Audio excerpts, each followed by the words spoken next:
life when you knew that comedy, improvisation, that acting would be your life's passion? No. Well, I was raised in a big family. I'm one of 7.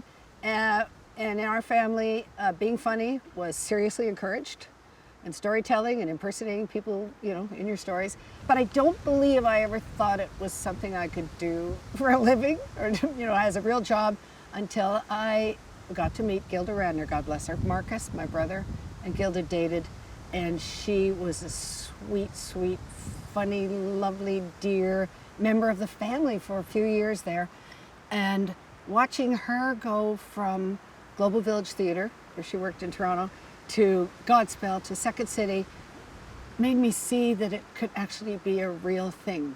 And you could actually make a living doing it. And, my parents were frightened for me, but I think seeing Gilda helped them realize it might not be a bad path.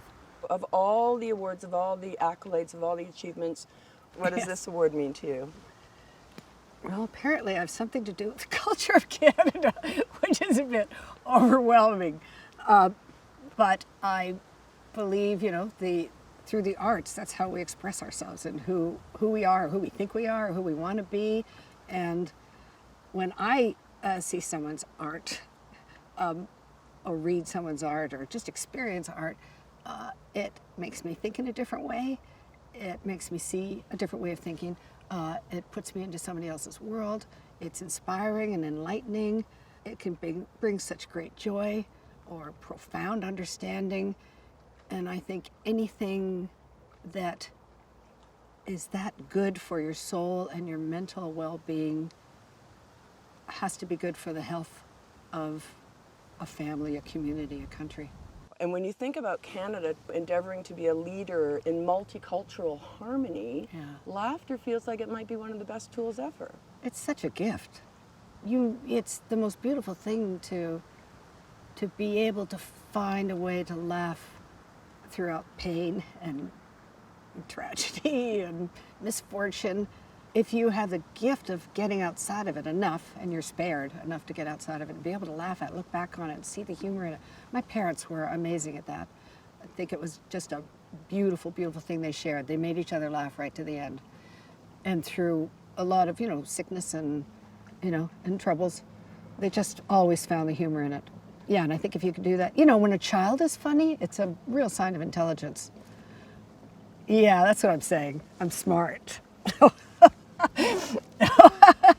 it is though.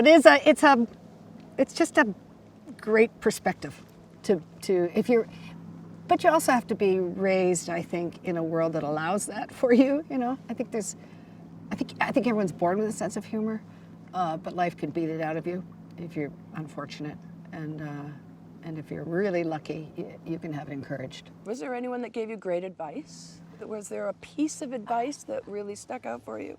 No, I really did learn through osmosis. But I do remember I had dinner once with one of our producers on SCTV, and I think he had learned the hard way from some experience. And he was talking about show business and working, but I think it applies to any new relationship. And I don't quite know how to express it, but it's basically be attentive to and be careful about the foot you go in on with any new relationship, because it's almost impossible to ever change that footing. If you go in trying to be something that you think they want, or he wants, or she wants, or it's just really hard to change it. We just lock into who we think people are early on. And I guess part of it is having, daring to have the confidence to be honest right up front.